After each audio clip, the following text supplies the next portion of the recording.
قادری صاحب جو کہ آئیں نورانی وجدانی خطاب سے ہمارے دلوں کو منور معطر فرمائیں. احباب استقبال کیجیے گا. نعرہ تکبیر،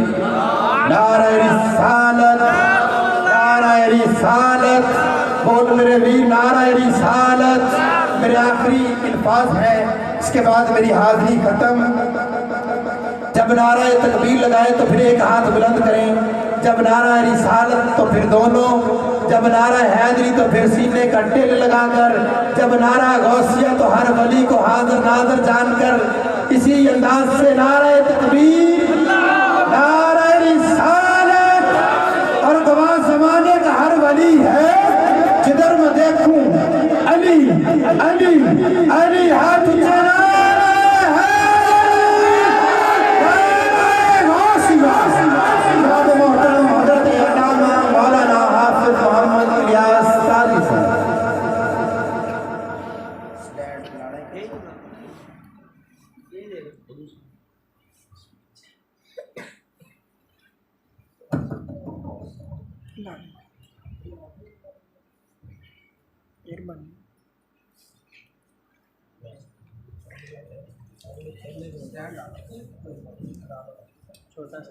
بسم اللہ الرحمن الرحیم. تمام احباب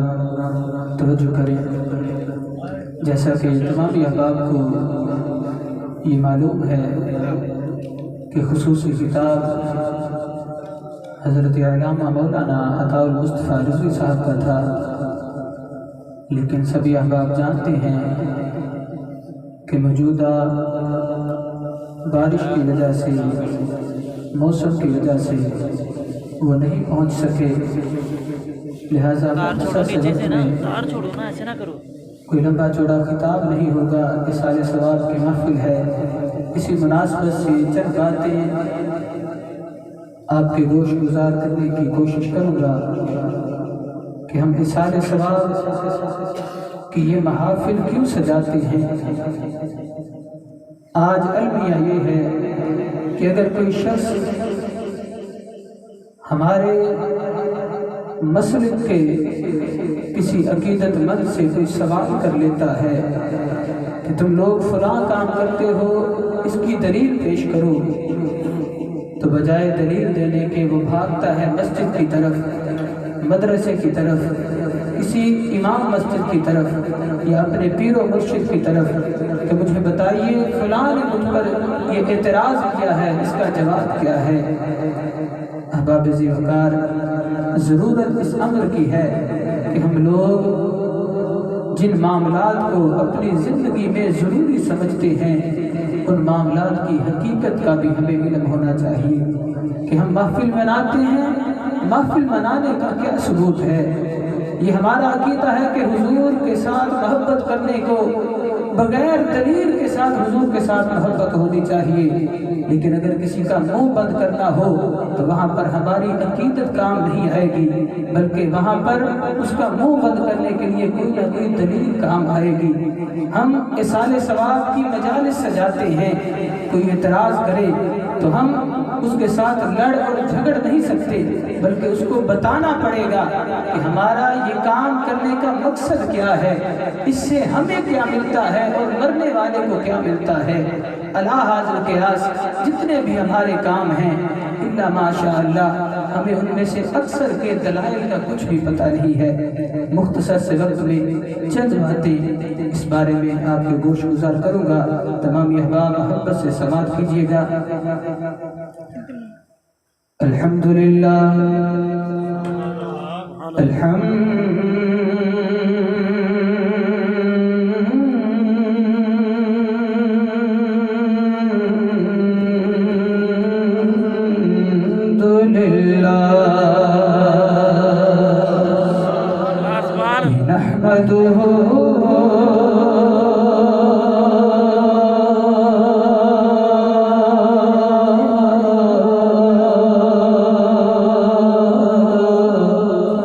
ونستعين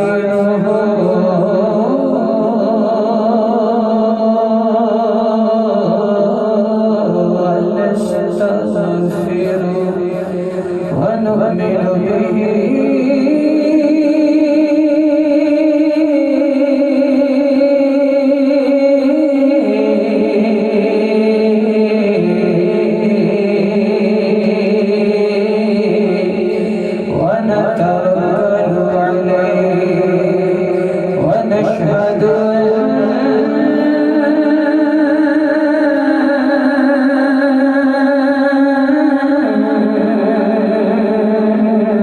أن سيدنا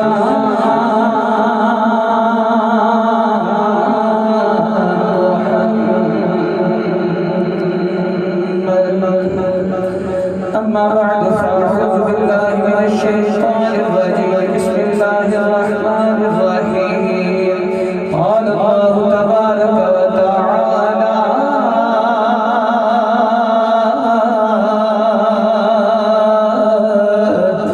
في القرآن المجيد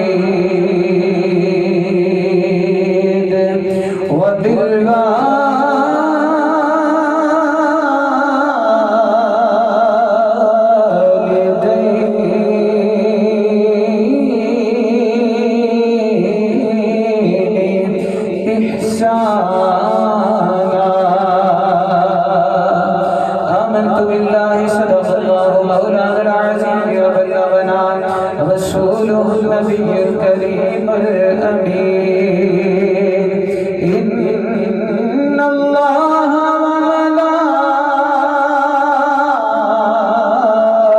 وملائكته يصلون